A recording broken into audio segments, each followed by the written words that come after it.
Best film RRR ആയിരിക്കും എന്നാണ് എൻ്റെ മനസ്സിൽ. നൗ ദ ബെസ്റ്റ് ഫിലിം എന്ന് പറഞ്ഞിട്ട് ദ ബിഗ്ഗസ്റ്റ് അവാർഡ് എന്ന് പറഞ്ഞിട്ട് പേര് വായിച്ചപ്പോൾ ഉണ്ടായിരുന്ന ആ ഒരു ഗൂസ് ബമ്പും എനിക്കും പറഞ്ഞാൽ എൻ്റെ കണ്ണും നിറഞ്ഞു പോയി. എല്ലാവരുടെയും കണ്ണും നിറഞ്ഞിട്ട് ഇതൊരിക്കലും ബെസ്റ്റ് ഫിലിം എന്ന് പറഞ്ഞൊരു സംഭവം കിട്ടും എന്ന് ജന്മത്ത് വിചാരിക്കാത്ത ഒരു സംഭവമായിരുന്നു അത്. നേരെ മാഡീനെ വിളിച്ചു. മാഡി അപ്പോൾ തന്നെ മാഡി ഫോണിൽ ഭയങ്കര ഇമോഷണലായി. എല്ലാവരും അങ്ങോട്ടും ഇങ്ങോട്ടും അപ്പോൾ തന്നെ ന്യൂസ് ചാനലിൽ അവിടെ നിന്നൊക്കെ ഓരോരുത്തരുടെ കോളുകൾ വന്നു തുടങ്ങി. നമ്മുടെ ഒത്തിരി മെമ്മറീസ് ഷെയർ ചെയ്യുന്ന ഒരു സംഭവമാണ് ഈ കാർ. പിറ്റേ ദിവസം വണ്ടി കൊടുക്കണം. കച്ചവടമാക്കി വന്നന്ന് എനിക്ക് കാറ് പാർക്ക് ചെയ്തിട്ട് കഴിഞ്ഞിട്ട് എനിക്ക് വീട്ടിലിരുന്നിട്ട് എനിക്ക് ഭയങ്കര വിഷമമായിരുന്നു. ഞാൻ തിരിച്ച് കാറിൽ പോയിരുന്നു. രാത്രി കുറേ നേരം കാറിലിരുന്ന് കണ്ണ് നിറയെ വരെ ചെയ്തു. കുറച്ച് നേരം കരയുക. കാരണം കാർ എനിക്കൊരു ഇമോഷൻ തന്നെയാണ്. ബർത്ത്ഡേ വന്നപ്പോഴത്തേക്കും ഡാഡി എൻ്റെ അടുത്ത് പറഞ്ഞു ഒരു വണ്ടിയോടെ കിടപ്പുണ്ടെന്ന് കേട്ടു, പോയി നോക്കുന്നു പറഞ്ഞു. ഞാൻ അവിടെ ചെന്ന് നോക്കിയപ്പോൾ ഒരു ഐറ്റം വണ്ടി കൊള്ളാം, വണ്ടി ഇഷ്ടപ്പെട്ടെങ്കിൽ ഇങ്ങോട്ട് ഓടിച്ചുകൊണ്ട് വരെയെന്ന് പറഞ്ഞു. Hello, hi, welcome to Ginger Media. ഇന്ന് എൻ്റെ കൂടെയുള്ള guest he's a blend of creative and enterprise side എന്ന് തന്നെ പറയേണ്ടിയിരിക്കുന്നു. CEO of Varghese Moolan group and the Rocketry എന്ന് പറയുന്ന മൂവി നമ്മുടെ മലയാളികൾക്കിടയിൽ കുറച്ച് അധികം ഫേമസ് ആണ്. ആൻഡ് അതിന് ഒരു റീസൺ നമ്മുടെ കൂടെയുള്ള ആളായിരുന്നു അതിൻ്റെ വൺ ഓഫ് ദ പ്രൊഡ്യൂസർ എന്നുള്ളത് കൂടിയാണ്. Hello sir, welcome to the show. And he is none other than Vijay Moolan. Sir, ഞാനിങ്ങനെ പറയുകയുണ്ടായി 40 years ആയില്ലേ Varghese Moolan group into this place എന്ന് പറയാം. സർ ഒരു 20 വർഷമായിട്ട് തന്നെ ഐ തിങ്ക് സോ 2 decades ആയിട്ട് you have been into the company full on ആയിട്ട്, ആണോ? അങ്ങനെയല്ലേ? ഞാൻ ശരിക്കും കമ്പനിയിൽ ജോയിൻ ചെയ്തിട്ട് 20 വർഷമല്ല. കമ്പനിക്ക് ശരിക്കും എൻ്റെ പ്രായമാണ്. ഇപ്പോൾ വർഗീസ് മൂലൻ ഗ്രൂപ്പ് എന്ന് പറയുന്ന ഒരു ഐഡിയ, ഒരു കോൺസെപ്റ്റ് സ്റ്റാർട്ടായിട്ട് 40 വർഷം. എൻ്റെ ഫാദറായിട്ട് തുടങ്ങിയ ബിസിനസ്സുകളുടെയും കാര്യങ്ങളുടെയും ഒരു എൻറ്റിറ്റികൾക്ക് ഇട്ട ഒരു പേരാണ് വർഗീസ് മൂലൻ ഗ്രൂപ്പ്. ശരിക്കും ഞങ്ങളുടെ കാരണവന്മാരുടെ എല്ലാവരും നോക്കിക്കഴിഞ്ഞാൽ പണ്ട് തൊട്ടേ കച്ചവടക്കാരാണ് ഞങ്ങൾ, കൃഷിക്കാരുമാണ്. അപ്പൊ അങ്ങനെ നോക്കുമ്പോൾ എൻ്റെ ചെറുപ്പകാലം തൊട്ടേ ഞാൻ വളർന്നത് ഇതൊക്കെ കണ്ടും ഇതിന്റെ ഉള്ളിൽ തന്നെയാണ് ഞാൻ വളർന്നതും. അപ്പോൾ 40 വർഷത്തെ എക്സ്പീരിയൻസ് തന്നെ എനിക്ക് ഉണ്ടെന്ന് വേണമെങ്കിൽ പറയാം.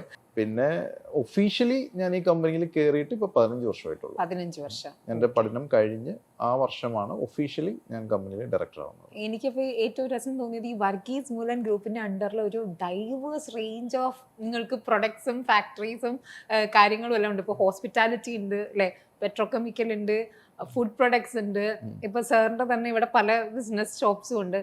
ഇതിൽ ഏറ്റവും സാറിന് പ്രിയമുള്ള ഒന്നേതാ? ശരിക്കും ഞങ്ങളുടെ കോർ ബിസിനസ് എന്ന് പറയുന്നത് നേരത്തെ പറഞ്ഞ പോലെ തന്നെ കാരണവന്മാരുടെ സമയം തൊട്ടുള്ളത് കൃഷി, പിന്നെ കടകള്, പിന്നെ ഫുഡ് പ്രോഡക്ട്സിന്റെ മാനുഫാക്ചറിങ് എക്സ്പോർട്സ്. അത് ഫാദറായിട്ട് ഇനീഷ്യേറ്റ് ചെയ്ത ഒരു സംഭവമാണ്. അപ്പോൾ ഞാൻ ബിസിനസ്സിൽ കയറുമ്പോൾ ഞങ്ങളുടെ കോർ ബിസിനസ് ആയിട്ട് ഉണ്ടായിരുന്നത് ഈ 3 സെക്ടേഴ്സ് ആണ്. Retail chain markets, organic farming, പിന്നെ മാനുഫാക്ചറിങ് ആൻഡ് എക്സ്പോർട്സ്, ഫുഡ് പ്രോഡക്ട്സിൻ്റെ. ഡാഡിക്കും പണ്ട് തൊട്ടേ താല്പര്യമുള്ളൊരു കാര്യമാണ് ഡൈവേഴ്സിഫൈ ചെയ്യണം എന്നുള്ളൊരു ഐഡിയ ഡാഡി എപ്പോഴും പറഞ്ഞുകൊണ്ടിരുന്ന ഒരു കാര്യമാണ്. അപ്പോൾ കുഞ്ഞിലെ തൊട്ട് എൻ്റെ മനസ്സിലും ഡൈവേഴ്സിഫൈ ചെയ്യണം, അല്ലെങ്കിൽ ഉള്ള അതേ സെക്ടറിൽ തന്നെ നിൽക്കുന്നതിൽ തെറ്റൊന്നും ഉണ്ടായിട്ടില്ല. അത് മുന്നോട്ട് കൊണ്ടുപോകുന്നതും വലിയ കാര്യം തന്നെ. പക്ഷേ എന്നെ സംബന്ധിച്ച് എൻ്റെ ഉള്ളിലെ ഒരു ഓൺട്രപ്രണർ എന്ന് പറയുന്ന സംഭവം എനിക്ക് പുതിയ സെക്ടേഴ്സ് പോയി എക്സ്പ്ലോർ ചെയ്യാൻ താല്പര്യമാണ്. അപ്പോൾ പരാജയപ്പെട്ടാലും വിജയിച്ചാലും എക്സ്പ്ലോർ ചെയ്യാൻ ഇഷ്ടമാണ്. അപ്പോൾ അതിൻ്റെ ഭാഗമായിട്ടാണ് ഓരോ കാര്യങ്ങൾ ട്രൈ ചെയ്തതും. ഇപ്പം സാറ് തന്നെ ഇനീഷ്യേറ്റീവ് അങ്ങനെ എടുത്തൊന്നുണ്ടാവില്ല. എനിക്കൊരു ഇഷ്ടം തോന്നിട്ട് let me try this out എന്ന് പറഞ്ഞ് തുടങ്ങിയ ഒരു ബിസിനസ്. അത് ഈ പറഞ്ഞതിൽ 2-3 ഞാൻ തന്നെ ഇനീഷ്യേറ്റീവ് എടുത്തതാണ്. പിന്നെ ബേസിക്കലി എനിക്ക് ആ ഐഡിയ അല്ലെങ്കിൽ ആ ഒരു തോട്ട് പ്രോസസ്സിനുള്ള ധൈര്യം കിട്ടുന്നത് എൻ്റെ ഫാദറിൽ നിന്ന് തന്നെയാണ്. കാരണം ഫാദറാണ് ഇനി ഡൈവേഴ്സിഫൈ ചെയ്യണം, പുതിയ ബിസിനസ്സുകളിലേക്ക് കയറണം എന്നുള്ള ഒരു കോൺഫിഡൻസും ഒരു എൻകറേജ്മെൻറ്റും തന്നത് ഫാദർ തന്നെയാണ്. അപ്പോൾ പിന്നെ അങ്ങനെയുള്ള സപ്പോർട്ട് ചെയ്യാനുള്ളപ്പോൾ പിന്നെ ധൈര്യമായിട്ട് എനിക്ക് ഓരോ കാര്യങ്ങൾ ട്രൈ ചെയ്യാനുള്ള ഒരു ഓപ്പർച്യൂണിറ്റി എനിക്ക് കിട്ടി. ഇപ്പോൾ എടുത്തു പറയുകയാണെങ്കിൽ ഇപ്പോൾ ഫിലിം, നേരത്തെ പറഞ്ഞ പോലെ തന്നെ ഫിലിം ഇൻഡസ്ട്രി, ഡാഡിക്ക് ഫീൽഡിനോട് താല്പര്യമുണ്ടെന്ന് എനിക്കറിയായിരുന്നു. അപ്പോൾ ആ ഒരു അറിവും കൂടി എനിക്കുള്ളത് കൊണ്ടാണ് ധൈര്യമായിട്ട് നല്ലൊരു ഫിലിം ഐഡിയ വന്നപ്പോൾ നമുക്ക് ചെയ്യാം എന്ന് എനിക്ക് ഫാദറിനോട് സംസാരിക്കാൻ കഴിഞ്ഞത്. ഇത് വർഗീസ് മൂലൻ പിക്ചേഴ്സ്. അപ്പൊ അത് ഞാൻ കണ്ടപ്പോൾ എനിക്ക് ആദ്യം തോന്നിയ ഡൗട്ട്, ഒരു മലയാളി എന്ന രീതിയിൽ എല്ലാവരും തോന്നുന്നത് സാർ എന്താ ഡയറക്റ്റ് പോയിട്ട് ബോളിവുഡിൽ തന്നെ ആദ്യം ചെയ്തത്, ഇല്ലെങ്കിൽ ഇപ്പം നെക്സ്റ്റ് പ്രൊജക്ട് അനൗൺസ് ചെയ്തു അതൊരു പാൻ ഇന്ത്യൻ മൂവി ആണെന്ന് അറിയാം അല്ലെ, തമിഴ്. അപ്പൊ മലയാളികൾക്ക് തീർച്ചയായിട്ടും ഒരു വിഷമം ഉണ്ടാവില്ലേ, ഇതെന്താ നമ്മുടെ കൂടെ ഇത്ര വലിയൊരു ഗ്രൂപ്പ് ഉണ്ടായിട്ട് നമുക്ക് ഒരു പടം, അങ്ങനെ ഒരു ചിന്ത ഉണ്ടെങ്കിൽ? ഇതിപ്പോ ഈ ഫിലിം ഇൻഡസ്ട്രിയിൽ കയറിയത് തന്നെ ഇപ്പൊ റോക്കറ്ററി ചെയ്യാൻ കാരണം തന്നെ നമ്മൾ ഈ ഒരു ഫിലിം ചെയ്യാൻ വേണ്ടി ഞാൻ അങ്ങോട്ട് അന്വേഷിച്ചു പോയതല്ല. മാധവൻ എന്ന് പറയുന്ന ഒരാള് എന്റെ ഫ്രണ്ടായിരുന്നു. ഓക്കെ. വർഷങ്ങളായിട്ട് അറിയാം. അപ്പൊ പുള്ളിയുടെ ഒരു ഡ്രീം പ്രോജക്റ്റ് ആണ് ഈ വരുന്നത് എന്ന് അറിഞ്ഞിട്ട് ഞാൻ അങ്ങോട്ടേക്ക് മാഡിനോട് ചോദിച്ചാണ് ഇതിന്റെ ഒരു ഭാഗം എനിക്കും കൂടി ആവണം, എന്നെയും കൂടി ആക്കണം എന്ന് ഞാൻ അങ്ങോട്ടേക്ക് റിക്വസ്റ്റ് ചെയ്ത് ചെയ്തതാണ് റോക്കറ്ററി. ഞാൻ മാധവൻ എടുത്തു പറയുമ്പോൾ എനിക്ക് തോന്നുന്നു എന്നെ പോലെയുള്ള എല്ലാ പെൺകുട്ടികളുടെയും whatsoever age he is still he is our crush. നമ്മൾ ഈ ഇടയ്ക്കും കൂടി എനിക്ക് തോന്നുന്നു ഇൻസ്റ്റാഗ്രാമിൽ ഇൻസ്റ്റന്റ് ബോളിവുഡ് എന്നൊക്കെ പറഞ്ഞ പേജിൻ്റെ അകത്ത് ക്ലീൻ ഷേവ് ചെയ്തിട്ടുള്ള മാഡി ലുക്ക് ഉണ്ട്. അപ്പോൾ നമ്മളെല്ലാവരും പറയും സ്റ്റിൽ ഹീ ഈസ് ദാറ്റ്, നമ്മൾ പണ്ട് കാണുന്ന സെയിം റിതമിൻ്റെ ഉള്ളിലൊക്കെ കാണുന്ന ആള്. എനിക്ക് സാറും മാധവൻ സാറും തമ്മിലുള്ള ഒരു മീൻസ് ആ ഒരു ഫ്രണ്ട്ഷിപ്പ് അറിയണമെന്നുണ്ട്. How did you connect? How is it going? ഇപ്പൊ മാധവൻ എന്ന് പറഞ്ഞൊരു വ്യക്തി ഞാൻ മാഡി എന്നാണ് വിളിക്കുന്നത്. ഒത്തിരി ആൾക്കാർ മാഡി എന്ന് തന്നെയാണ് വിളിക്കുന്നത്. അപ്പോൾ മാഡി ആയിട്ടുള്ള ആദ്യത്തെ എൻ്റെ ഒരു പരിചയം എന്ന് പറയുന്നത് ഞങ്ങളുടെ തന്നെ ഒരു ഇവന്റിന്റെ ഒഫീഷ്യൽ ഗസ്റ്റ് ആയിരുന്നു മാധവൻ, ദുബായിൽ വെച്ച് നടന്നൊരു ഫംഗ്ഷന്റെ. അങ്ങനെയാണ് ഫസ്റ്റ് ഒരു ഒഫീഷ്യലി ഞാൻ മീറ്റ് ചെയ്യുന്നത്. അപ്പൊ ഞങ്ങളുടെ ഫംഗ്ഷന് മാധവനെ ഗസ്റ്റ് ആയിട്ട് വിളിക്കാൻ തന്നെ കാരണം മാധവനോടുള്ള ഒരു അഡ്മിറേഷൻ തന്നെയാണ് ഗസ്റ്റ് ആയിട്ട് വിളിക്കാൻ കാരണം. അപ്പൊ ആ ഒരു പോയിന്റ് തൊട്ട് ഞങ്ങൾ ഇൻ ടച്ച് ആയിരുന്നു. പിന്നീട് അതൊരു സൗഹൃദമായി മാറി. പിന്നീട് അതായിപ്പോ ഒരു പാർട്ട്നേഴ്സ് എന്നുള്ള രീതിയിലേക്ക് തന്നെ എത്തി. Definitely it's a great blessing and great honour to be close to a person like him. റോക്കറ്ററിയെ പറ്റി പറഞ്ഞപ്പോൾ എനിക്കൊരു ഓർമ്മ വന്നത്, നാഷണൽ ഫിലിം അവാർഡ്സ് നമുക്ക് 2 days ബിഫോർ നമുക്ക് ഇപ്പം അനൗൺസ്മെന്റ് ചെയ്തു. നിങ്ങൾ ഫസ്റ്റ് മൂവി ചെയ്തു റോക്കറ്ററി, ആൻഡ് ഫസ്റ്റ് മൂവി തന്നെ നാഷണൽ അവാർഡ് വിൻ ചെയ്ത ഒരു ഇതുണ്ട്. അപ്പൊ അതിനെ പറ്റി നിങ്ങൾക്ക് ആ ഒരു ടൈമിലുള്ള how proud you guys were, ആ ഒരു മൊമെന്റ് ഇല്ലേ, അതൊക്കെ കിട്ടുന്ന ഒരു സമയം, അത് ഓർത്തെടുക്കാൻ പറ്റുന്നുണ്ടോ അന്നത്തെ ഒരു ദിവസമൊക്കെ? നാഷണൽ അവാർഡ് അനൗൺസ് ചെയ്ത ദിവസം ഒരിക്കലും മറക്കാൻ കഴിയില്ല. അത് വളരെ ക്രിസ്റ്റൽ ക്ലിയർ ആയിട്ട് ഓർമ്മയുണ്ട്. ഒരിക്കലും മറക്കില്ല ആ ഒരു ദിവസം. ഞാൻ ഇവിടെ നാട്ടിൽ തന്നെ ഉണ്ടായിരുന്നു, വീട്ടിലുണ്ടായിരുന്നു, പാരൻസിൻ്റെ ഒപ്പം ഉണ്ടായിരുന്നു. മാധവനും വൈഫും US-ലായിരുന്നു. ടൈം സോണിൻ്റെ നല്ല വ്യത്യാസം ഉണ്ടായിരുന്നു. അപ്പോൾ ലൈവായിട്ട് ഇങ്ങനെ ന്യൂസ് കേൾക്കുകയായിരുന്നു. പക്ഷെ അതിനൊക്കെ മുമ്പ്, ഒരാഴ്ച മുമ്പ് തന്നെ ഞങ്ങൾ ഫൈനൽ റൗണ്ടിൽ കണ്ടൻഷനിലുണ്ട് എന്നുള്ളൊരു ക്ലൂ കിട്ടിയായിരുന്നു. കാരണം അതിന് കുറച്ച് ദിവസങ്ങൾ മുമ്പ് ഞങ്ങളുടെ ഡോക്യുമെന്റ്സ് എല്ലാം വെരിഫൈ ചെയ്യാനായിട്ട് കോളുകൾ ഉണ്ടായിരുന്നു. അപ്പോൾ ഞങ്ങളുടെ പല ഡോക്യുമെന്റ്സ് അയച്ചു കൊടുക്കലും കാര്യങ്ങളും ഉണ്ടായിരുന്നു. അപ്പോൾ തന്നെ അവരോട് കാര്യങ്ങൾ ഓരോന്ന് എന്തൊക്കെയാണെന്ന് ചോദിച്ചപ്പോൾ തന്നെ നാഷണൽ അവാർഡ്സിന്റെ കാര്യങ്ങളാണെന്നും ഫൈനൽ റൗണ്ട് ആണ് നടക്കുന്നത് എന്നുള്ള ഒരു ചെറിയ ക്ലൂ ഞങ്ങൾക്ക് കിട്ടിയായിരുന്നു.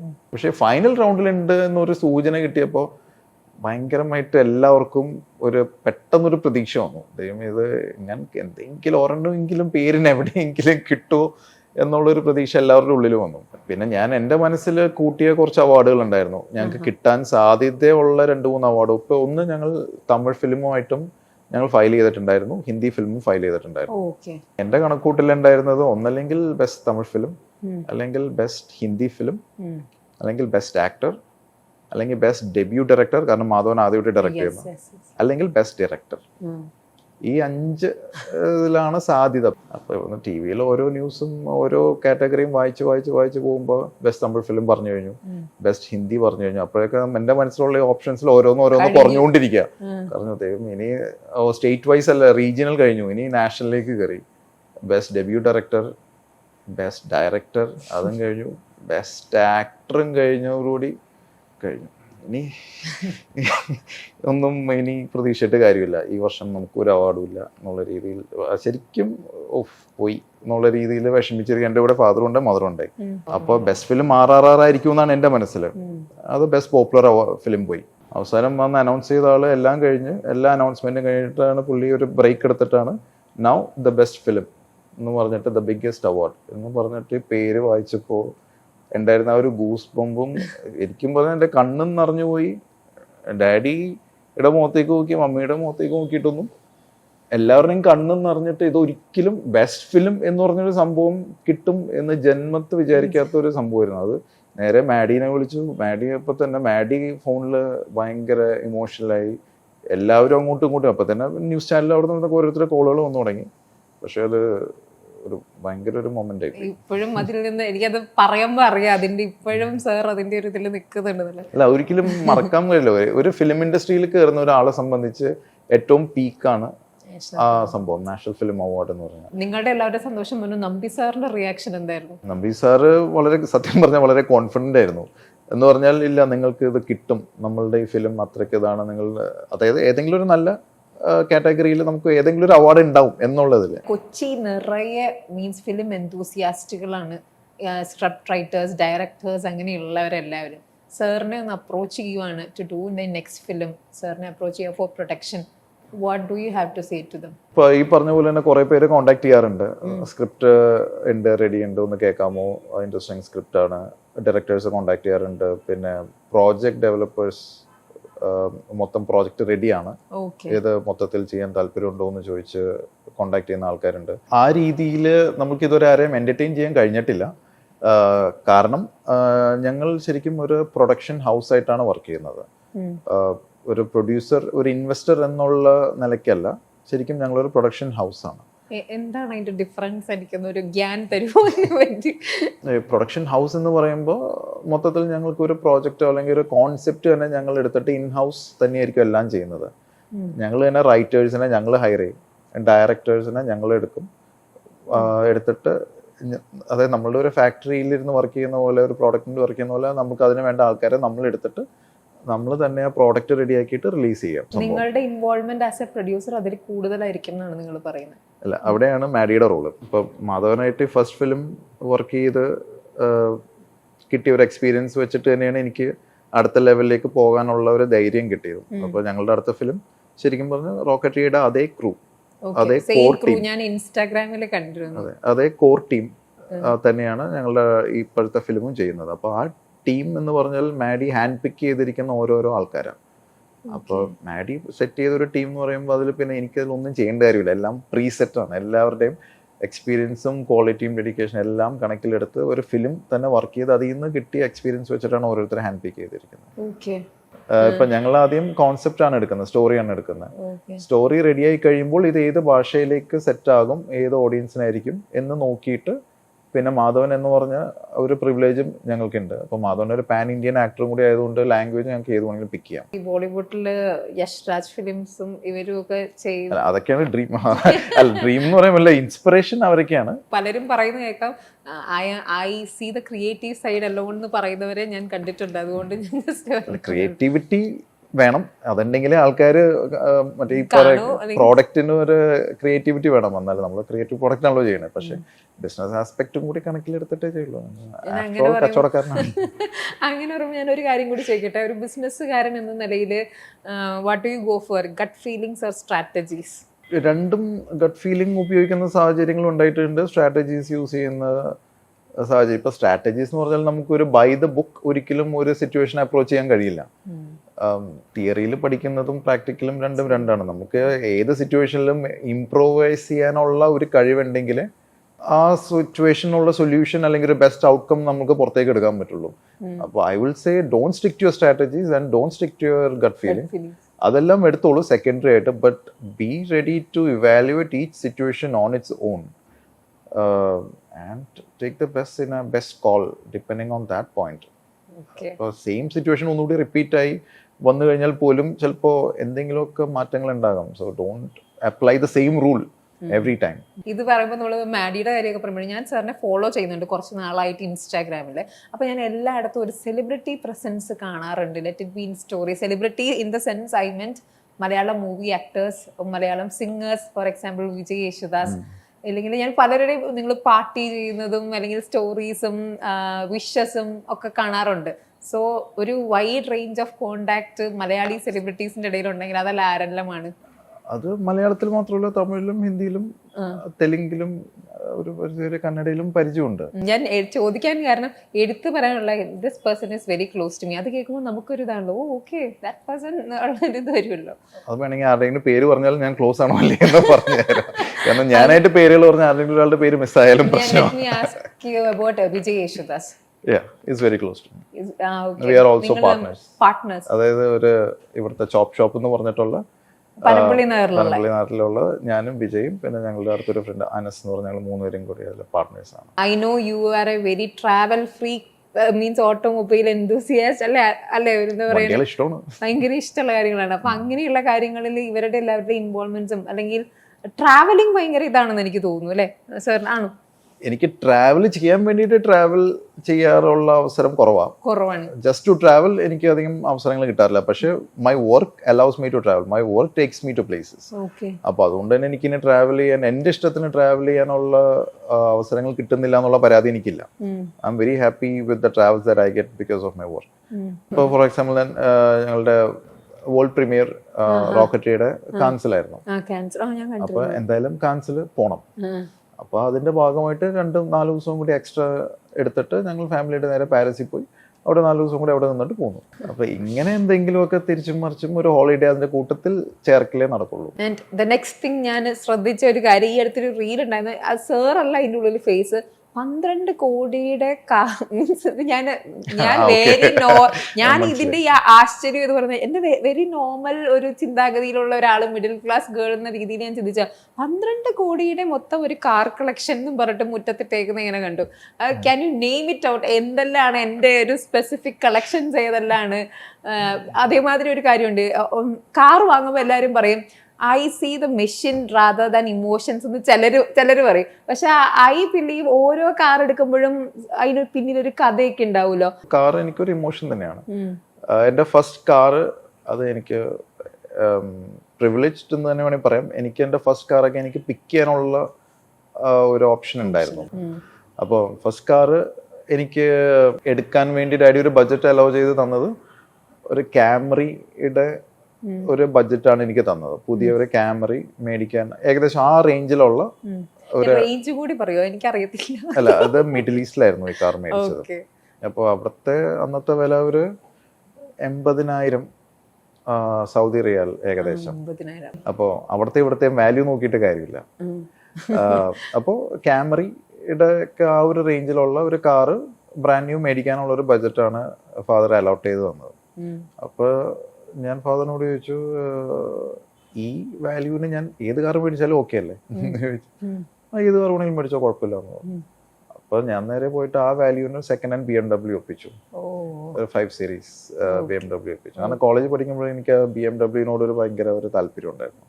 അപ്പോൾ കിട്ടിയ അവസരത്തിന് ഞാൻ പോയി ഒരു സെക്കൻഡ് ഹാൻഡ് കാർ ഒപ്പിച്ചു. അപ്പൊ കുറെ പേര് അന്ന് എൻ്റെ അടുത്ത് ചോദിച്ചു, എന്തിനാണ് ഇപ്പോൾ സെക്കൻഡ് ഹാൻഡ് കാർ മേടിക്കണേ?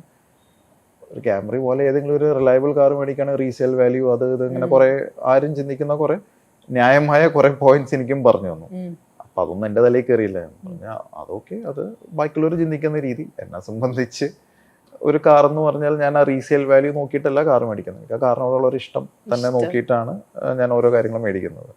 ആ കാറ് ഞാനൊരു 4 വർഷം ഓടിച്ചു കഴിഞ്ഞ് കാറ് വിൽക്കേണ്ടി വന്നു എന്ന് പറഞ്ഞാൽ, കാരണം ഇനിയും കൂടുതൽ എൻ്റെ കയ്യിലിരുന്ന് കഴിഞ്ഞാൽ എനിക്ക് അപ്പോഴത്തേക്കും അടുത്ത മോഡലുകളും ഇറങ്ങി തുടങ്ങി.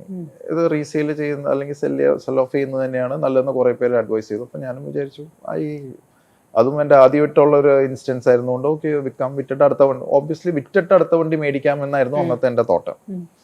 അപ്പൊ ആ വണ്ടി കച്ചവടമാക്കി തിരിച്ചപ്പോ പിറ്റേ ദിവസം വണ്ടി കൊടുക്കണം. കച്ചവടമാക്കി വന്നന്ന് എനിക്ക് കാറ് പാർക്ക് ചെയ്തിട്ട് കഴിഞ്ഞിട്ട് എനിക്ക് വീട്ടിലിരുന്നിട്ട് എനിക്ക് ഭയങ്കര വിഷമമായിരുന്നു. ഞാൻ തിരിച്ച് കാറിൽ പോയിരുന്നു. രാത്രി കുറെ നേരം കാറിലിരുന്ന് കണ്ണ് നിറയെ വരെ ചെയ്തു, കുറച്ചു നേരം കരയെ. കാരണം കാറ് അപ്പോഴാണ് എനിക്ക് കാറിനോട് ഇത്രമാത്രം ഒരു ഇമോഷൻ വരും എന്ന് ഞാനും തിരിച്ചറിഞ്ഞത് അപ്പോഴാണ്. കാരണം നമ്മളുടെ ഒരു ദിവസത്തിന്റെ തന്നെ ഒത്തിരി സമയം ചെലവഴിക്കുന്ന ഒരു മെഷീൻ എന്ന് വേണമെങ്കിൽ പറയാം ആണ് കാറ്. നമ്മളുടെ ഇവിടെ എല്ലാ സ്ഥലത്തും യാത്രയ്ക്കും കൂടെ വരുന്നു. നമ്മുടെ ഒത്തിരി മെമ്മറീസ് ഷെയർ ചെയ്യുന്ന ഒരു സംഭവമാണ് ഈ കാറ്. അപ്പോൾ അത് ഒത്തിരി വിഷമിച്ചാണ് പിറ്റേ ദിവസം ഞാൻ ആ കാറ് കൊടുത്തത്. അപ്പൊ കൊടുത്തു കഴിഞ്ഞോടുകൂടി എനിക്ക് മനസ്സിലായി ഇതെന്ന് പറഞ്ഞ ഒരു ശരിക്കും എനിക്കൊരു ഇമോഷൻ തന്നെ ആയിരുന്നു എന്നുള്ള മനസ്സിലായി. അതിനുശേഷം എന്നാ ഒരു കാർ ഞാൻ കൊടുത്തിട്ടില്ല.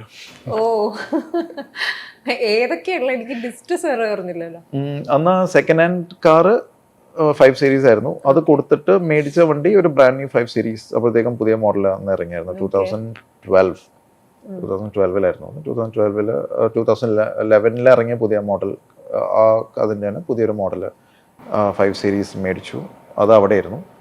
അപ്പോൾ ആ കാറ് മേടിച്ച് ഇഷ്ടപ്പെട്ടതുകൊണ്ട് നല്ല വണ്ടിയാണെന്ന് മനസ്സിലായതുകൊണ്ട് അതേ വണ്ടി തന്നെ ഇവിടെ 2012 എൻ്റെ പാരൻസിൻ്റെ വെഡിങ് ആനിവേഴ്സറിക്ക് ഞാൻ ഗിഫ്റ്റ് ചെയ്തു. സർപ്രൈസ് ഗിഫ്റ്റ് ആയിരുന്നു. പിന്നെ അവിടെ നിന്ന് ഇങ്ങോട്ട് കുറേ വണ്ടികളും മേടിച്ചു. പിന്നെ അത് കഴിഞ്ഞ് ഒരു എസ് ക്ലാസ് മേടിച്ചു. അതിൻ്റെ അപ്പോഴത്തേക്കും 2015 ആയപ്പോഴത്തേക്കും എൻ്റെ കല്യാണം ഇപ്പോൾ പാരൻസ് ഒരു എസ് ക്ലാസ് മേടിച്ചു. പിന്നെ കുറേ നാളത്തേക്ക് കാറുകൾ മേടിക്കൽ കുറവായിരുന്നു. കാരണം മേടിച്ചു ആവശ്യത്തിനുള്ള വണ്ടികളായി. ഞാനും കൂടുതലും ട്രാവലിംഗ് ആയിരുന്നു. എനിക്ക് അവിടെയും വണ്ടിയുണ്ട്, ഇവിടെയും വരുമ്പോൾ ഡാഡിക്ക് ഒരു വണ്ടി ഓടിക്കുന്നു, ഞാൻ മറ്റേ വണ്ടി ഓടിക്കുന്നു, വൈഫ് വണ്ടി ഓടിക്കും. ഇപ്പോൾ വേറൊരു വണ്ടിയും കൂടി ഉണ്ട് കയ്യിൽ. പിന്നെ കുറച്ച് നാൾ കഴിഞ്ഞപ്പോഴാണ് ഇപ്പോൾ അതൊക്കെ എനിക്ക് കാറിനോടുള്ള ക്രേസ് ഉണ്ട്. അത് ഡാഡിനോട് പറഞ്ഞാൽ ഡാഡിക്ക് അത് മനസ്സിലാവോ ഇല്ലേന്നും എനിക്കറിയില്ല. അപ്പോൾ കാറുകൾ ഇനിയും മേടിക്കാൻ കിട്ടിയാൽ എനിക്ക് സന്തോഷം. അപ്പോൾ ഇഷ്ടം ഇങ്ങനെ മനസ്സിൽ ഇങ്ങനെ വെച്ച് കൊണ്ടു നടക്കും എന്നല്ലാണ്ട് അത് മേടിച്ചാലോ എന്ന് അങ്ങനെ ഒരു പോയിന്റ് പോലും എനിക്ക് പറയാനുള്ള ധൈര്യമില്ലായിരുന്നു.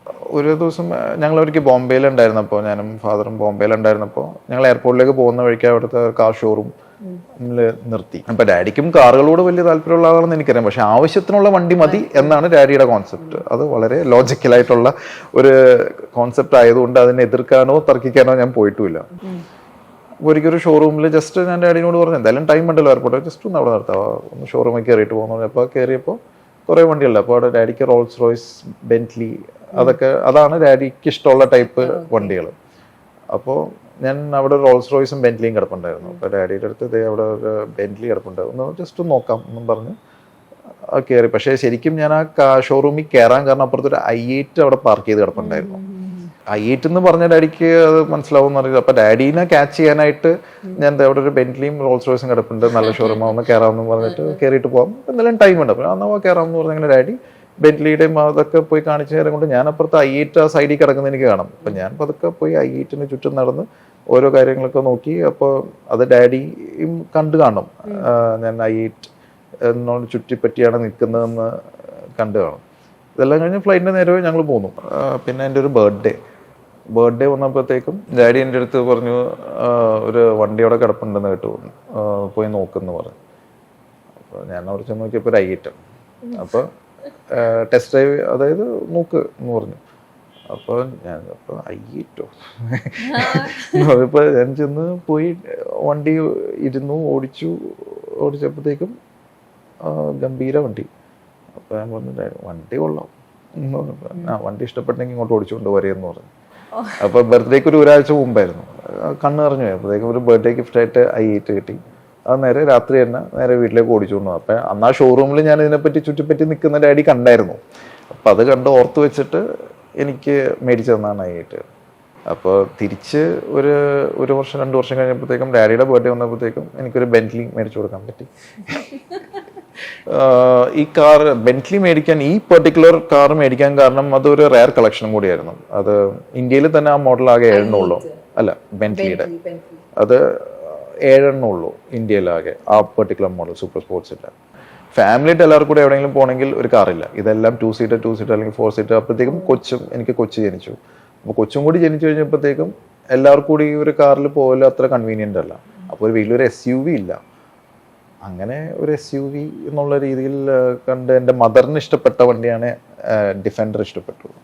അപ്പോൾ അങ്ങനെ ഡിഫൻഡർ മേടിച്ചു. ഇപ്പോൾ റീസെൻ്റ്ലി എൻ്റെ 40th ബർത്ത്ഡേ വന്നപ്പോൾ എന്താ ഗിഫ്റ്റ് വേണ്ടതെന്ന് വെച്ചപ്പോഴത്തേക്കും ഞാൻ പറഞ്ഞു, സ്വപ്ന വണ്ടി ഉണ്ട്, കുറേ വണ്ടികൾ ഇഷ്ടമുള്ളതുണ്ട്, അതിപ്പോൾ വേണ്ട, പിന്നീട് എപ്പോഴെങ്കിലുമൊക്കെ മേടിക്കാം, ഇപ്പം തൽക്കാലം എന്തെങ്കിലുമൊക്കെ മതി എന്ന് പറഞ്ഞു. ഇല്ല നീ പറഞ്ഞു എന്താ വേണ്ടതെന്ന്, എൻ്റെ മനസ്സിൽ എന്താ ഉള്ളതെന്ന് അറിയട്ടെ എന്ന് ചോദിച്ചപ്പോൾ ഞാൻ പറഞ്ഞു, ഒരു പോർഷെ 911 കിട്ടിയാൽ കൊള്ളാം എന്ന് പറഞ്ഞപ്പോൾ അത് മേടിച്ചു തന്നു ബർത്ത്ഡേ ഗിഫ്റ്റ്. ഇത് കണ്ട് എത്ര പേര് ഇപ്പോൾ കുശുമ്പ് കുത്തുന്നുണ്ടാവുമെന്ന് എനിക്ക് ഇനി ഊഹിക്കാൻ പറ്റും. ഇതിപ്പോ കാണുന്നുണ്ടെങ്കിൽ എനിക്ക് ഇങ്ങനെ ഒരു അച്ഛനെ കിട്ടിയില്ലല്ലോ എന്ന് ചിന്തിക്കുന്ന കുറെ പേരുണ്ടാവും തോന്നുന്നു. How is your relationship with your father? ശരിക്കും പറഞ്ഞു കഴിഞ്ഞാൽ നമ്മളിപ്പം കേട്ടത് ഈ ഗിഫ്റ്റിംഗ് കാര്യത്തിലാണെങ്കിലും when it comes to the business or moulding yourself, ഇത്ര നാള് അച്ഛൻ്റെ ഫാദറിന്റെ കൂടെ നിന്ന് ചെയ്യാൻ നേരത്ത് നിങ്ങൾ തമ്മിലുള്ള റിലേഷൻഷിപ്പ് എങ്ങനെയാണ്? ഞാൻ ഇപ്പോൾ കാണുന്ന വിഷനോ അല്ലെങ്കിൽ എൻ്റെ ഒരു ഡ്രീം, ഇതെല്ലാം കാണാനുള്ള ധൈര്യം അല്ലെങ്കിൽ അത് ഞാൻ കണ്ടുപിടിച്ചത് എൻ്റെ ഫാദറിൻ്റെ ഡ്രീം ബിഗ് എന്നുള്ള ഒരു കോൺസെപ്റ്റ് തന്നെയാണ് ഞാൻ കുഞ്ഞിലേ തൊട്ട് കണ്ടു വളർന്നത്. അപ്പോൾ എനിക്ക് ഇപ്പം നാളെ എന്തെങ്കിലും ഒരു വലിയ ആളാകാൻ സാധിക്കുവാണെങ്കിൽ, എൻ്റെ ഒരു സ്വപ്നവും വിഷനൊക്കെ ആവുകയാണെങ്കിൽ അതിൻ്റെ തുടക്കം തീർച്ചയായിട്ടും ഡാഡി തന്ന ധൈര്യത്തിൽ നിന്നും എൻകറേജ്മെൻറ്റിൽ നിന്നും തന്നെയാണ് ഇവിടം വരെ എത്തിയത്. കാരണം എൻ്റെ ചെറുപ്പത്തിൽ ഒരിക്കലും സങ്കല്പിക്കാത്ത രീതിയിൽ ഓരോ കാര്യങ്ങളും ചെയ്ത് ഞാൻ കൺമുന്നിൽ കണ്ട ഒരു വ്യക്തിയാണ്. ഡാഡിയുടെ ഓരോ ചിന്ത പോകുന്ന രീതികളും കോൺസെപ്റ്റും ഐഡിയോളജീസും എല്ലാം കണ്ട് ഞാൻ ഞെട്ടിയിട്ടുണ്ട്. ഇതൊക്കെ ശരിയാവുമോ, ഇതെന്താ ഇങ്ങനെ ചിന്തിക്കുന്നതെന്നൊക്കെ ഞാൻ പലപ്പോഴും ഞാൻ ആശ്ചര്യപ്പെട്ടിട്ടുണ്ട്. അതൊക്കെ പിന്നീട് അത് റിയാലിറ്റി ആയി വരുന്ന കാണുമ്പോഴത്തേക്കും അപ്പോൾ ഇതൊക്കെ പോസിബിൾ ആണ് എന്ന് കാണിച്ചു തന്നൊരു വ്യക്തിയാണ് ഡാഡി. അപ്പോൾ ആ ഒരു റൂട്ട് കിട്ടുമ്പോൾ എനിക്ക് തീർച്ചയായിട്ടും എൻ്റെ ഡ്രീംസിന് ലിമിറ്റില്ല, എത്ര എത്തട്ടെ എന്നുള്ള രീതിയിൽ. അപ്പോൾ അതിൻ്റെ ഒരു വേര് ഡാഡീനെ കണ്ട് പഠിച്ചത് തന്നെയാണ്. എന്തെങ്കിലും ഫാദർ പ്രത്യേകിച്ച് അഡ്വൈസസ് ഒക്കെ തരാറുണ്ടോ when it comes to the business side? Let it be anything. അതാണ് ചെയ്യുന്നത്. ഒരു ഡൈവേഴ്സ് ഫീൽഡ് ആയതുകൊണ്ട് I doubt how do you guys manage all this together. എല്ലാം അവിടെ ഇവിടെയും പല ടൈപ്പല്ലേ കിടക്കുന്നത്. അതൊക്കെ എങ്ങനെയാണ് പോകുന്നത്? ഐ നോ നിങ്ങൾക്കത് ഇഷ്ടം കാരണം നിങ്ങൾ സ്റ്റാർട്ട് ചെയ്തതാണ്, എന്നാലും ഹൗ ഡിഫിക്കൽട്ട് ഇറ്റ് ഈസ്. ശരിക്കും പറഞ്ഞു കഴിഞ്ഞാൽ ഇപ്പം ബിസിനസ്സുകാർ പലരും ഉണ്ടാവും, ഒരൊറ്റ ബിസിനസ് മുന്നോട്ട് കൊണ്ടുപോകാൻ വേണ്ടിയിട്ട് കഷ്ടപ്പെടുന്നവർ, അല്ലെങ്കിൽ അതിൻ്റെ ഉള്ളിൽ എന്തെങ്കിലും ഒരു ഡൗൺഫോൾ വന്നു കഴിയുമ്പോൾ തിരിച്ചിതാവാൻ വേണ്ടിയിട്ട്. At that point of time നിങ്ങൾക്കൊരു ഡൈവേഴ്സ് ഫീൽഡ് ഉണ്ട്, ഒരു വൈഡ് വെറൈറ്റി ഓഫ് എന്ന് പറയുന്ന മാതിരി. ദൈവം സഹായിച്ചിട്ടുണ്ട്. അതെ, അതിനെപ്പറ്റി കൂടി ഒന്ന് പറയൂ. സ്ട്രെസ് നമ്മൾ വർക്ക് ചെയ്യണു. ഇപ്പോൾ കുറേ കോട്ടുകൾ അവിടെ ഇവിടെയൊക്കെ പണ്ട് തൊട്ട് വായിച്ചിരിക്കുന്ന കുറേ കോട്ടുകൾ ശരിയാണ് എന്ന് എൻ്റെ എക്സ്പീരിയൻസിലൂടെ എനിക്ക് തോന്നിയിരിക്കുന്ന കുറേ കാര്യങ്ങൾ. ഇപ്പോൾ ഒരു കോട്ട് ഞാൻ പണ്ട് തൊട്ട് കേൾക്കുന്ന ഒരു quote, if you love what you do you won't be working a single day in your life എന്നുള്ളത് വളരെ ശരിയാണെന്ന് എനിക്ക് ബോധ്യപ്പെട്ട ഒരാളാണ്. അപ്പോൾ ശരിക്കും പറഞ്ഞാൽ ഞാൻ എന്തെങ്കിലും ജോലിയോ എവിടെയെങ്കിലും പോകുമ്പോൾ അതൊരു വർക്കായിട്ട് പോകുന്നു എന്ന് എനിക്ക് ഒരിക്കലും തോന്നാറില്ല. എനിക്ക് ഇഷ്ടപ്പെട്ട ഒരു കാര്യം ചെയ്യാൻ ഞാൻ പോകുന്നു. ഇതൊക്കെ ഞാൻ പലയിടത്ത് വായിച്ച കോട്ടുകളാണ്. പക്ഷേ ഇപ്പോൾ ഫാദർ എനിക്ക് തന്ന ഉപദേശങ്ങൾ ചോദിക്കുവാണെങ്കിൽ കുറേ ഉപദേശങ്ങൾ ഇപ്പൊ ബിസിനസ്സിന് വേണ്ടിയിട്ടായിട്ടുള്ള ഉപദേശത്തെക്കാൾ കൂടുതൽ ജീവിതത്തിൽ ഫോളോ ചെയ്യേണ്ട കുറെ പോയിന്റ്സ് പല സാഹചര്യങ്ങളിലായിട്ട് ഇടയ്ക്കിടയ്ക്ക് കിട്ടും, ഉപദേശങ്ങൾ കിട്ടും. പക്ഷെ അതിൽ ഓർത്തിരിക്കുന്ന ചില കാര്യങ്ങളുണ്ട്. അതിൽ ഒരെണ്ണം, ഒരിക്കലും മോഷ്ടിക്കരുത് എന്ന് പറയുമ്പോൾ നമ്മൾക്ക് അർഹമില്ലാത്ത ഒരു കാര്യം നമ്മൾ കയ്യിൽ വെക്കരുത്. അതിൻ്റെ അർഹതപ്പെട്ടത് ആരാണോ അത് അവർക്ക് തന്നെ കൈമാറണം. അതിൻ്റെ ഒരു എക്സാമ്പിൾ പറയാൻ കാരണം, ഞങ്ങൾ ഒരിക്കൽ ഞാനും ഫാദറും കൂടി കാറിലിരിക്കുമ്പോൾ ഒരു കടയിൽ എന്തോ ഒരു സംഭവം മേടിച്ചു കഴിഞ്ഞിട്ട് ഞങ്ങൾ കാറിൽ തന്നെ വെയിറ്റ്. അപ്പോൾ അയാൾ ഇങ്ങോട്ട് വരാമെന്ന് പറഞ്ഞു. സാധനം തന്നിട്ട് പോയി. തിരിച്ച് അയാൾ പൈസ മേടിക്കാൻ വരുന്നില്ല. എന്ത് ചെയ്താൽ അയാളവിടെ വേറെ എന്തോ തിരക്കിലവിടെ നിൽക്കുകയെന്ന് തോന്നുന്നു. അപ്പം ഞാൻ ഹോൺ അടിക്കുന്നുണ്ട്, അയാൾ വരുന്നുമില്ല. അപ്പോഴത്തേക്കും കുറേ വെയിറ്റ് ചെയ്യുമ്പോഴത്തേക്കും എനിക്ക് സഹി കിട്ടപ്പോൾ ഞാൻ ഡാഡി അടുത്ത് നമുക്ക് പോയാലോ, അയാൾക്ക് പൈസ വേണ്ടാന്ന് തോന്നണം, നമുക്ക് പോയാലോ എന്ന് ചോദിച്ചു. അപ്പോൾ ഡാഡി പറഞ്ഞു ഒരിക്കലും പോരുത്, ആൾ വന്നാൽ പൈസ കൊടുത്തിട്ടേ പോകാവൂ. ആ പൈസ നിൻ്റെ കയ്യിലിരുന്നാൽ അത് നിനക്ക് അർഹതപ്പെട്ട പൈസ ഇല്ല, അത് അതിൻ്റെ അപ്പുറത്തെ നഷ്ടവും നിനക്കുണ്ടാവും, അത് നിനക്ക് അനുഭവിക്കാനുള്ള യോഗവും നിനക്കുണ്ടാവില്ല. അത് 1 രൂപയാണെങ്കിൽ പോലും അത് അർഹതപ്പെട്ടത് ആരാണോ അയാൾക്ക് കൊടുത്തിട്ട് പോയാൽ മതി, അവിടെ വെയിറ്റ് ചെയ്യാൻ പറഞ്ഞു. അപ്പോൾ കേട്ടപ്പോഴത്തേക്കും വളരെ ശരിയാണല്ലോ, മിണ്ടാണ്ട് ഇവിടെ വെയിറ്റ് ചെയ്തു. കുറച്ച് മുമ്പ് ആൾ വന്നു കൊടുത്ത് പോയി. എൻ്റെ അല്ല ഈ പൈസ, അല്ലെങ്കിൽ പൈസ തന്നെ ആവണമെന്നില്ല, എന്തും ആയിക്കോട്ടെ, ഇതിന് അർഹതപ്പെട്ട ആൾ ഞാൻ അല്ലെങ്കിൽ ഞാൻ കയ്യിൽ വെക്കില്ല, അത് ആർക്കാന്ന് വെച്ചാൽ എത്തിച്ചു കൊടുക്കുക. ഇതെല്ലാം പറഞ്ഞു വരുമ്പോൾ എനിക്ക് പെട്ടെന്ന് നിങ്ങളുടെ വർഗീസ് മൂലൻ ഗ്രൂപ്പിന്റെ ഒന്ന് വിജയ് ഫുഡ് പ്രൊഡക്ട്സ് ആണല്ലോ, വിജയ് ഫുഡ് പ്രൊഡക്ട്സ് സാറിന്റെ പേരിൽ തന്നെ വരുന്നത് വിജയ്. അതിന്റെ ബ്രാൻഡ് അംബാസിഡർ ആയിട്ടുള്ളത് ആസിഫൊക്കെയാണ് അല്ലേ? അത് നിങ്ങൾ എങ്ങനെ അതിലേക്ക് എത്തിയ? ആസിഫ് മതി ഞങ്ങൾക്ക് ബ്രാൻഡ് അംബാസിഡർ ആയിട്ട് എന്ന് എത്താൻ എന്തെങ്കിലും അങ്ങനെ എന്തെങ്കിലും കാരണം? വിജയ് മസാല എന്ന് പറയുന്നത് ഫാദർ സ്റ്റാർട്ട് ചെയ്ത ബ്രാൻഡാണ്. അപ്പോൾ ഞാൻ ജനിച്ച് കുറച്ച് നാളായതുകൊണ്ട് എൻ്റെ പേരിൽ സ്റ്റാർട്ട് ചെയ്തു എന്നുള്ളൂ. അപ്പോൾ കുറേ നാളായിട്ട് ഞങ്ങൾ ആഗ്രഹിക്കുന്ന ഒരു കാര്യമാണ്, അതായത് ഇപ്പോൾ ആ സമയത്ത് ഫാദറിൻ്റെ ഫാമിലി, എക്സ്റ്റൻഡ് ഫാമിലി എല്ലാവരും കൂടെ ഉണ്ടായിരുന്നു. അപ്പോൾ ഒരു മൊത്തത്തിലൊരു വലിയൊരു ഫാമിലി ബിസിനസ് ആയിട്ടാണ് വളർന്നത്. അപ്പോൾ ഒരു 2010 തൊട്ടാണ് ഞങ്ങൾ മാറി, ഞങ്ങളുടെ പാർട്ടീഷൻ കഴിഞ്ഞ് ഞാൻ ഫാദർ മദർ ഞങ്ങൾ സെപ്പറേറ്റ് ഫേമായിട്ട് മാറിയത്. അപ്പോൾ ആ സമയം തൊട്ട് ഈ വിജയ് ബ്രാൻഡ് എന്ന് പറഞ്ഞത് ഞങ്ങൾക്ക് എല്ലാവർക്കും കോമൺ ആയിട്ട് എല്ലാവരും കൂടി വളർത്തിയ ഒരു ബ്രാൻഡ് എന്നുള്ള രീതിയിൽ എല്ലാവരുടെയും കൂടിയാണ് ആ ബ്രാൻഡ്. അപ്പോൾ അത് അങ്ങനെ തന്നെ അവിടെ ഉണ്ട്. അപ്പോൾ നേരത്തെ പറഞ്ഞ പോലെ നമുക്ക് എന്തെങ്കിലും നമ്മുടേതായിട്ടൊരു കാര്യം സ്റ്റാർട്ട് ചെയ്യണം എന്ന് താല്പര്യം ഉള്ളതുകൊണ്ട് ഈ വിജയ് ബ്രാൻഡ് വളർന്നതിലും ഈ നിലയിൽ വരെ എത്തിയതിൻ്റെയും ഒരു ക്രെഡിറ്റും എനിക്കെടുക്കാൻ പറ്റൂല. അത് വർക്ക് ചെയ്ത ആൾക്കാർ പണ്ടത്തെ ആൾക്കാരാണ്. അപ്പോൾ എനിക്ക് എൻ്റെതായ രീതിയിൽ ഒരു സംഭവം എന്തെങ്കിലും ഇൻട്രൊഡ്യൂസ് ചെയ്യണം, ഒന്ന് എക്സ്പെരിമെൻറ്റ് ചെയ്യണമെന്നുണ്ടായിരുന്നു. അപ്പോൾ അങ്ങനെ ഞങ്ങളൊരു പുതിയൊരു ബ്രാൻഡ് ജയ് എന്ന് പറഞ്ഞൊരു ബ്രാൻഡ് ഞങ്ങൾ ഇൻട്രൊഡ്യൂസ് ചെയ്തു. അപ്പോൾ ഈ ജയ് ബ്രാൻഡ് മാർക്കറ്റിലേക്ക് ഇൻട്രൊഡ്യൂസ് ചെയ്ത് വരുമ്പോഴത്തേക്കും ഇപ്പോൾ ചില ഏരിയയിൽ ഞങ്ങളിപ്പോൾ വിജയ് എന്നുള്ള ഞങ്ങളുടെ മാർക്കറ്റ് തന്നെ അത് ജയ് എന്നുള്ള രീതിയിലേക്ക് റീബ്രാൻഡ് ചെയ്യാനുള്ള ഒരു ഐഡിയ ആയിട്ട് തന്നെയാണ് ഞങ്ങൾ ചെയ്തത്. അപ്പോൾ അങ്ങനെ വരുമ്പോൾ ഞങ്ങൾക്കൊരു ബ്രാൻഡ് അംബാസിഡർ അവിടെ വേണം എന്ന് പറയുമ്പോൾ മനസ്സിൽ വന്ന പേരിലൊന്ന് ആസിഫ് അലിയാണ്. ആസിഫ് എൻ്റെ ഫ്രണ്ടും കൂടിയാണ്. അപ്പോൾ ആസിഫിനെ എനിക്ക് അറിയാവുന്നത് കൊണ്ട് അവൻ്റെ സ്വഭാവങ്ങളും പെരുമാറ്റവും എല്ലാം അറിയാവുന്നതുകൊണ്ട് ഇതിന് യോജിച്ച ഒരാൾ ആസിഫായിട്ട് തന്നെ തോന്നി. കാരണം വലിയൊരു ഭക്ഷണപ്രിയനാണ്. ഭക്ഷണത്തിനോട് ഇത്രയ്ക്ക് ആസ്വദിച്ചിരുന്ന് കഴിക്കുന്ന ആൾക്കാർ അപൂർവം. വളരെ യുണീക്കായിട്ടുള്ള സാധനം തേടിപ്പോയി വരെ ഭക്ഷണം കഴിച്ചിട്ട് വരും. വയറ് നിറഞ്ഞു, ഇനി എനിക്ക് കഴിക്കാൻ പറ്റില്ല എന്ന് പറഞ്ഞ് ഇരിക്കുന്ന ഒരു സമയത്ത് നല്ലൊരു ഫുഡ് മുമ്പിൽ കൊണ്ടുപോയി കൊടുത്താൽ അതും കഴിക്കും. അത്രയ്ക്ക് ഭക്ഷണപ്രിയനാണ്.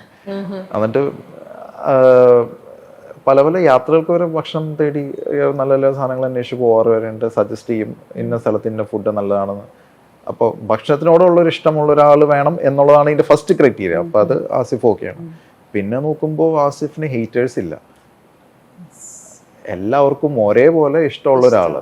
പിന്നെ അപ്പുറത്ത് ഒരു നടൻ എന്നുള്ള നിലയ്ക്ക് നോക്കുവാണെങ്കിൽ ഓരോ ഫിലിംസ് ഇറങ്ങുമ്പോഴും ഒന്നിനൊന്ന് മെച്ചമായി ഇത്ര വർഷം സസ്റ്റെയിൻ ചെയ്ത് വന്ന ഒരാൾ, ഗോഡ് ഫാദർ ഇല്ലാതെ കയറി വന്ന ഒരാൾ, സ്വന്തം കഴിവിൽ കയറി വന്ന.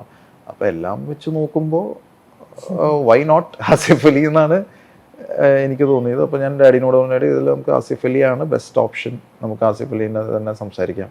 അപ്പോൾ ഡാഡിയും ആലോചിച്ചപ്പോൾ ശരിയാണ്, ആസിഫ് ഓക്കെയാണ്, ആസിഫിനോട് സംസാരിച്ച് നോക്കും. ആസിഫിനെ വിളിച്ചപ്പോൾ ഓക്കെ. അങ്ങനെയാണ് ആസിഫിനെ. അപ്പോൾ ശരിക്കും ജയ് ബ്രാൻഡിൻ്റെ ബ്രാൻഡ് അംബാസഡർ ആയിട്ടാണ് ആസിഫ് അലി ഉള്ളത്. നമ്മളിപ്പോൾ ആസിഫ് കെയുടെ കാര്യം പറഞ്ഞു. ഞാനിപ്പോൾ ചോദിക്കുക സാറിൻ്റെ സ്പീഡ് ഡയൽ ലിസ്റ്റിൽ എത്ര സെലിബ്രിറ്റീസ് ഉണ്ടെന്ന് ചോദിച്ചു കഴിഞ്ഞാൽ ആരുടെയൊക്കെ പേര് പറയും? സ്പീഡ് ഡയലിൽ രണ്ടേ പേരുള്ളൂ. സെലിബ്രിറ്റീസിന്റെ പേര് പറയുകയാണെങ്കിൽ റെഗുലർ, അത് സ്പീഡ് ഡയൽ നമ്മൾ വെക്കുന്നത് ക്ലോസ്നെസ് മാത്രമല്ല, റെഗുലർ ടച്ച്, ഇടയ്ക്കിടയ്ക്ക് എന്തെങ്കിലുമൊക്കെ ആവശ്യത്തിന് സംസാരിക്കുന്ന ആൾക്കാരെ നമ്മൾ സ്പീഡ് ഡയലിൽ വെക്കാറുള്ളൂ. അങ്ങനെ നോക്കുവാണെങ്കിൽ രണ്ടുപേരുള്ളൂ, വിജയ് വിശ്വാസും മാധവനും. ഫ്രീക്വന്റ് കമ്മ്യൂണിക്കേഷൻ ഞങ്ങൾ തമ്മിലുണ്ട്. എല്ലാ ദിവസവും എന്തെങ്കിലുമൊക്കെ കമ്മ്യൂണിക്കേഷൻ ഉണ്ടാവും. അപ്പൊ പിന്നെ അതുകൊണ്ടാണ് സ്പീഡ് ഡയൽ. ഞങ്ങളുടെ അന്വേഷണം ആരോടാ? നാളെ കാണുന്നുണ്ട് പ്രത്യേകം എടുത്ത് പറയണേ. ഓക്കെ. ആൻഡ് ഐ തിങ്ക് നമ്മളിങ്ങനെ സംസാരിച്ച് കുറെ പോയി. ഇതിന്റെ ഇടയ്ക്ക് ഞാൻ മിസ് ഔട്ട് ചെയ്തൊരു കാര്യമുണ്ട്. പക്ഷെ I really want to see all those. അതുകൊണ്ട് തന്നെ എനിക്ക് സാറിന്റെ ഈ ഒരു watch collections, I know you have a plenty of watch collections അല്ലേ? അല്ല, പ്ലെന്റി എന്ന് പറയാനില്ല. മേടിക്കാൻ കഴിഞ്ഞതൊക്കെ കുറച്ച് മേടിച്ചിട്ടുണ്ട്. അതും ഇതുപോലെ തന്നെ ഫാദറിനെ കൺവിൻസ് ചെയ്യിക്കാൻ ഇപ്പോഴും ആ ലെവലിലേക്ക് എത്തിയിട്ടില്ല.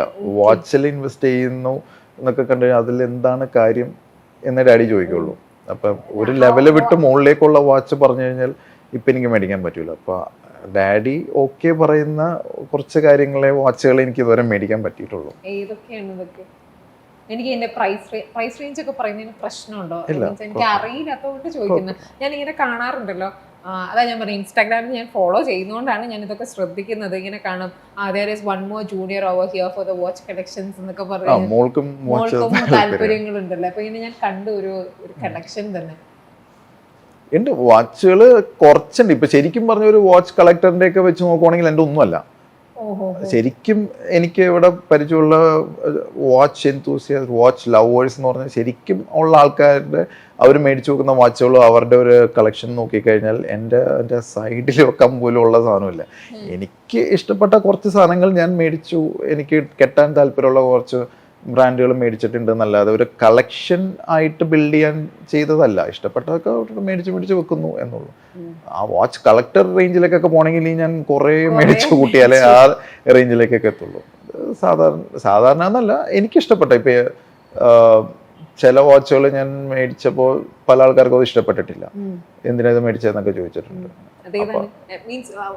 ഹൗ ഡു യു സീ ഒരു വാച്ച് വാങ്ങാൻ പറഞ്ഞല്ലോ ഡാഡിനെ കൺവിൻസ് ചെയ്യാൻ പറ്റിയിട്ടില്ലെന്ന്. അപ്പൊ സാറിനൊരു ലൈക്ക് ഉണ്ടാവുമല്ലോ, എന്റെ ലൈക്കബിലിറ്റി ഇതാണ് ഇതിനോടെന്ന് തോന്നാനുള്ള കാര്യം. വാച്ചിന്റെ ഒരു ബെനിഫിറ്റ്, ഓരോ വാച്ച് മേക്കറിനും അവരുടേതായ യുണീക്നെസ് ഉണ്ട്. ലുക്കും ഓരോ വാച്ചുകളുടെ ഭയങ്കര വെറൈറ്റിയിൽ തന്നെ കിട്ടാം. അപ്പോൾ അത് വെച്ച് നോക്കുമ്പോൾ എനിക്ക് കുറേ വാച്ചുകളോട് എനിക്ക് ഇഷ്ടമുള്ളൂ. ഇനിയിപ്പോൾ അടുത്ത മേടിക്കേണ്ട ഒരു 3-4 വാച്ചുകൾ എൻ്റെ മനസ്സിലുണ്ട്. അതിൽ സാഹചര്യം ഒത്തു വരുമ്പോൾ അതിൽ ഓരോന്നും മേടിക്കണം എന്ന് ഇരിപ്പുണ്ട്. ഓരോ ഒക്കേഷന് മാറ്റി മാറ്റി കെട്ടാൻ ഉള്ള ടൈപ്പ് വാച്ചുകളാണ് ഞാൻ കൂടുതൽ. അപ്പോൾ എന്തെങ്കിലും ഏത് അറ്റാർ ഇട്ടാലും അതിനെ മാച്ച് ചെയ്തിട്ടോ അല്ലെങ്കിൽ ഏതെങ്കിലും ഒരു ഒക്കേഷന് പറ്റിയ എന്തെങ്കിലും ഈ ഓരോ വാച്ചിന്റെയും ലുക്ക് ഡിഫറെന്റ് ആക്കാൻ ഞാൻ ശ്രമിക്കാറുണ്ട്. ഒരേ ലുക്കിലുള്ള 2-3 വാച്ചുകൾ മേടിക്കുന്നതിന് വരാം 3 വാച്ചും മൊത്തത്തിൽ വേറെ കളർ ആയിക്കോട്ടെ ഡയൽ ആയിക്കോട്ടെ മൊത്തത്തിലുള്ള അപ്പിയറൻസ് തന്നെ ചേഞ്ച് ചെയ്യാൻ ശ്രമിക്കാറുണ്ട്. ഐ തിങ്ക് ഞാനിതിങ്ങനെ സാറിനോട് ഇങ്ങനെ ഇരുന്ന് സംസാരിക്കുമ്പോൾ maybe the audience may not know okay how എന്താ പറയുക എത്ര അപ്പീലിംഗ് ആണ് ആ ഓരോ പ്രൊഡക്റ്റ് അല്ലെങ്കിൽ വാച്ചസ് എന്നൊക്കെ പറയുമ്പോൾ. ഞാൻ ഉദ്ദേശിക്കുന്ന ഒരു കോമണറിന്റെ ആസ്പെക്റ്റിലാണ് കേട്ടോ ഞാൻ സംസാരിക്കുന്നത്. We would love to see your collections, let it be car, let it be watches in future. എപ്പോഴെങ്കിലും സാറുമായിട്ട് okay. And it was lovely talking to you. ഞാൻ പറയാൻ എനിക്ക് more than business I could know you as a person എന്ന് പറയാൻ കുറേ ഇഷ്ടങ്ങളും കളക്ഷൻസിൻ്റെ കാര്യങ്ങളും ആണെങ്കിലും ഇനി ഒരു ദിവസം വേറൊരു ദിവസം I would definitely love to meet you and spend a day. ഒരു ദിവസം ഞാൻ സാറിനോട് പറഞ്ഞിരുന്ന മാതിരി തന്നെ പറ്റുവാണെങ്കിൽ എന്നെങ്കിലും please do find out time for our media and give us a... Please come home anytime. Just let me know a day prior. Yes, I'll just make sure I'm home. നമ്മൾ മൂവിയുടെ കാര്യം പറഞ്ഞപ്പോൾ next movie upcoming movies in Tamil അതിനെപ്പറ്റി ഒന്ന് കൂടുതൽ പറയാമോ? ടീമിനെ പറ്റി എല്ലാം പറഞ്ഞു. നിങ്ങളുടെ വെരി എന്താ പറയുക ക്രൂഷ്യൽ ടീമാണ് മാഡി സാർ സെലക്ട് ചെയ്തേക്കുന്നതെന്നല്ല നമ്മൾ മുന്നേ പറഞ്ഞു. More about the movie GD Naidu എന്നാണ് സിനിമയുടെ പേര്. GDN എന്നാണ് ഞങ്ങൾ ടൈറ്റിൽ ഇട്ടിരിക്കുന്നത്. GD നായിഡു എന്ന് പറഞ്ഞൊരു വ്യക്തിയുടെ ജീവിതകഥയാണ്. കോയമ്പത്തൂരിൽ ജീവിച്ചിരുന്ന പ്രീ ഇൻഡിപെൻഡൻസ് നടന്ന ഒരു കഥയാണ്. ഒരു വെരി ഇൻസ്പയറിംഗ് സ്റ്റോറി. ശരിക്കും അതൊരു കഥ മാത്രം കേട്ട് കഴിഞ്ഞാൽ അതിൽ ട്രൂ സ്റ്റോറി ആണ് എന്നുള്ളൊരു ഫാക്ട് മാറ്റി വെച്ച് കഴിഞ്ഞാൽ അത് ശരിക്കും ഒരു ഫിക്ഷണൽ സ്റ്റോറി പോലെ തോന്നുള്ളൂ. ശരിക്കും ട്രൂ സ്റ്റോറി ആണ്, പക്ഷേ അതുപോലത്തെ ഒരു ഇൻട്രസ്റ്റിംഗ് ഒരു സംഭവം റിയൽ ലൈഫിൽ പ്രതീക്ഷ വെച്ചിട്ടല്ല ഫിലിം ചെയ്തത്. ഇപ്പൊ റോക്കറ്റ് പോലും അങ്ങനത്തെ ഒരു ഡ്രീം വെച്ച് ചെയ്തതല്ല. നല്ലൊരു ഫിലിം ചെയ്യണം, നല്ലൊരു കഥ കിട്ടി. ലീഡ് ആരാണ്? മാധവൻ തന്നെ. മാധവൻ, ജയറാം, സത്യരാജ്, തുഷാര, പ്രിയാമണി, അങ്ങനെ ഫൈനസ്റ്റ് തന്നെയാണ് ഇനി വരാൻ പോകുന്നത്. ഞങ്ങള് ലൈവ് സൗണ്ട് ആണ് ഞങ്ങൾ ഫിലിം ഷൂട്ട് ചെയ്യുന്നതെല്ലാം. അപ്പൊ അതുകൊണ്ട് ഇപ്പൊ റോക്കറ്റ് ടീം അങ്ങനെ തന്നെയായിരുന്നു. അപ്പൊ അതുകൊണ്ട് തന്നെ ലാംഗ്വേജ് ക്ലിയർ ആയിട്ട് അറിയുന്ന ഒരാളെ നമുക്ക് കാസ്റ്റ് ചെയ്യാൻ പറ്റില്ല. അങ്ങനെ ഒരു ലിമിറ്റേഷൻ ഉണ്ട്. ഡബിങ് ഓപ്ഷൻ ഇല്ല. അപ്പൊ ഇത് നമ്മളൊരു പീരിയഡ് ഫിലിമും കൂടി ആയതുകൊണ്ട് പ്രോപ്പർ റിയൽ ലൈഫ് സ്റ്റോറി ചെയ്യുമ്പോൾ ശരിക്കും ആ ക്യാരക്ടറിന് ഒറിജിനൽ ആളെ റെപ്രസെന്റ് ചെയ്യുമ്പോൾ അയാളുടെ മാനറിസംസ് മാത്രം പോരാ, ഇപ്പൊ ഡയലക്റ്റും ഒരു പരിധി വരെ. അപ്പോൾ ഫ്ലുവൻറ്റ് തമിഴ് അറിഞ്ഞിരിക്കണം. അതങ്ങനെയുള്ള കുറച്ച് മാനദണ്ഡങ്ങളും കൂടി വരും. കുറച്ചുകൂടി കാസ്റ്റിംഗ് ബുദ്ധിമുട്ടാണ് ശരിക്കും നമ്മൾ ലൈവ് സൗണ്ട് ഫിലിം ചെയ്യുമ്പോൾ. കാരണം അത് ചെയ്ത് പരിചയമുള്ള ഒരാളെ തന്നെ നമുക്ക് കാസ്റ്റ് ചെയ്താലേ നമുക്ക് ഷൂട്ട് ചെയ്യാൻ പറ്റുള്ളൂ. ഐ ഹോപ്പ് അത് നമുക്ക് ഇനി അതിന്റെ പ്രൊമോഷൻസ് ടൈം എല്ലാം വരുമ്പോഴും കാണാൻ പറ്റും. And also we are waiting for the movie. And thank you so much. I wish you all the best for all the endeavors coming up for you. Thank you. And also definitely we need one day with you again for a show. Most welcome. Come home anytime. Thank you so much. Thank you.